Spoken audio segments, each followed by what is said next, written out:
like to introduce Corony Edwards, who has kindly agreed, and I would just like to say at the last minute, to come along and talk to us this evening. Now, Corony comes from Teign Valley Community Hall, and you've been a trustee and committee member since 2018. Mm-hmm. And during that time, DCT has helped with advice on governance, management, and funding, because quite a lot of work, I understand, has gone on at the hall. Now, the hall actually had an audit in January of this year, but it's a slightly different hall from your standard. You might have an idea in your head. I would suggest that Teign Valley Community Hall isn't quite that, because, and I'll have to read this, I'm sorry. That's all right. Because it serves, yes, for. exactly, it serves several communities rather than just the one. So it serves Ashton, Bridford, Cristo, Doddiscombe and Trosham. So I'm going to hand over, and please just tell everybody the good, bad and the ugly of running one of these halls. Thank you. Thanks, Charlotte. Thanks very much. And even though it was last minute, we still managed to be colour coordinated. It's just pure coincidence. So, yeah, you've got a picture here of the outside of the community hall, and you can see it doesn't look like your kind of standard listen hut, scout hut, ex-school hall, whatever. And that's because this hall was built in 1998 with what was then Sport England funding, sort of morphed into National Lottery Fund. It was primarily built as a sports hall. The people who were behind the project were very keen on badminton in particular, and that high part of the hall actually accommodates 2 badminton courts. It's got a 7-metre high ceiling. So all of those problems that village halls have with heating, we have kind of that huge volume cubed. And the funding project that I'll talk about in a little while has been trying to find solutions that we can afford to tackle issues like that. But running a hall like this, it's very easy actually on a day-to-day basis just to think of the little annoying things that occupy you. So today I've had the history group who were in a bit of a tiz because somebody'd made off with the projector lead, and so their speaker couldn't get their presentation up, or someone hasn't emptied the dishwasher and that kind of thing.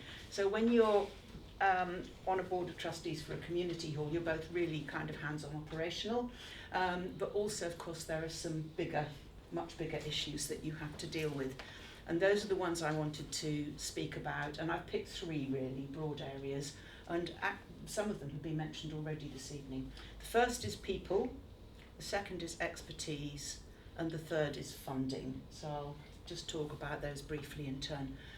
On the people front, when I joined the Board of Trustees, it was because I was involved in a film group. We had huge acoustic issues in the hall. We wanted to do something about the acoustics, and as soon as I started showing an interest in finding a solution, they said, right. Some of you are laughing. This is obviously a familiar scenario. And before I knew it, it wasn't just acoustics, it was a whole blooming refurbishment project.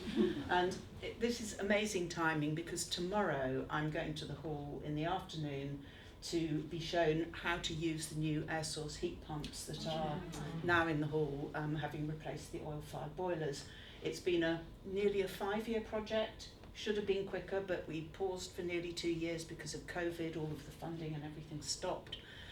We raised £250,000 pretty much to pay for it. You see the size of the building. Joining the committee though, back to the people issue, what I found was a committee that, if it was at full strength, would have 23 members. Thank goodness it never had 23 members in the committee. But the core of people who were there, most of them had been there since this hall was built 25 odd years ago. Some of them had never had, and many of them didn't have recent experience of working in any sort of corporate environment. So they had very little understanding of things like employment law, good governance. We had a very competent treasurer, but you know, even for a big hall, the turnover's not huge, it's not complicated. So myself and another fairly new colleague on the Board of Trustees have done a lot of work over the last few years, with a lot of input and support from DCT through Martin Rich on the governance side of the hall, and we've still got work to do. But we do need, I mean, some of the folks who were there when I started have had to retire. They're now in their 80s. And our wonderful volunteer caretaker has had to step down because last year he was diagnosed with Parkinson's disease. And trying to find people to replace those folk has been really hard. And we go out to all our community groups. They're all the ones named among the 23 who are meant to be on the committee. And I think what's happened over the years is that people see this building. It looks fantastic now after the refurbishment. They think it must belong to the council or something. They think it's some service that's just provided, and they've lost that sense that it is their community hall. So we're working very hard at the moment to try and re-engage with the community and get across to all the groups who use it regularly. This is your hall and you've got to come and help us run it. Either practical skills in terms of small maintenance jobs, or come and sit on the committee with us, because it won't work without people to manage it. So that's our first challenge, and I'd be glad to talk to other communities who've been successful in recruiting new volunteers into those sorts of roles. We're making a bit of headway, but not enough yet.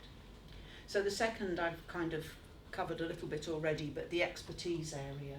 And again, DCT has helped with that. There's a very good set of guides that we have referred to.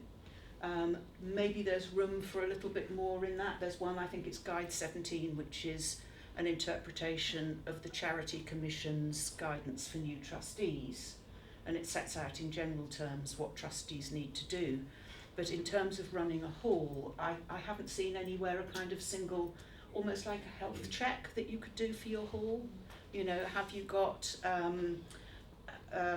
safeguarding in place, GDPR, not the individual guides, but the kind of, do you even talk about these things without scaring people? It's a bit like the risk, the emergency plan. You don't want it to be too much. So there's that area. And then the third area is funding, and I think this is where we've had more help than any other area from DCT, not least because, as you remember, there was a few years ago a village hall improvement grant that came through DEFRA from the government, and we had help from Martin to put together an application for that. It was part of a match funding scheme. We were just about, in terms of the match funding, to put in a formal application to the National Lottery Fund Reaching Communities when COVID came along, and all that was put on the back burner for 18 months, which meant that funding that should have been spent, I think by March 2021, was only spent halfway through this year. And I think DCT did a brilliant job at fending off DEFRA and saying they will spend it, they are spending it. And it's finally now been signed off, and we've been able to do the work to get the heat pumps and insulation, and there will be solar panels on those roofs very soon, we hope. So that's our hall and the sort of challenges that we've been facing. Thank you. It does feel good. Actually, the best thing of all is that all this heating is now run off an app on the mobile phone, so we don't even have to go down and twiddle the tongues and do it from my bed on the side. Can I just start by asking you a question? So you got sucked in from your story, and that's really interesting. And there you are now playing a really important role. What did you learn from what happened to you as far as getting other people? Oh, I do it to others all the time. So I told you the story about the history group and the lead, and they were asking other questions about using the PA system. And there's someone in their large group who's actually quite good at this. So my response was, well, I put a replacement lead, and perhaps you should have a spare of your own that you bring. And by the way, we really need more help with the technical side. What about Nick? He seemed to be quite competent, you see. So I'm kind of waiting for the response. But yeah, I think people just don't realise that the help is needed. And if you've got a hall that's run quite well, as it appears to be on the surface, people don't see that need. And actually, in some cases, in my experience, actually getting together with other people in your community and doing something like this can be quite fun as well. And for some people, actually getting to know other people and actually enjoying what you do does bind people in a little bit, doesn't it? Yes, it does. And it's just getting that involvement in the first place. And getting people over that sense of, oh, I couldn't do that, I've never done anything like that before, and Yes, giving and the them rules the are too confidence to. complicated, and I wouldn't know what to do or what to Yes. say. We've had 2 new members of our, what should be on our management group, who didn't want to become trustees. They felt that was too much of a responsibility or a commitment. So it means that they've agreed they'll attend our management committee meetings, but they can't vote because our constitution is such that, but they're happy with that. It's a start. Yeah, It's a start, sure, yeah. sure. Any questions anybody has? No? Well, Shock them into silence. yeah, so thank you very much for that. Pleasure. Really, Thank really you. helpful. Thank you. Yeah. And Rod again. Me again. And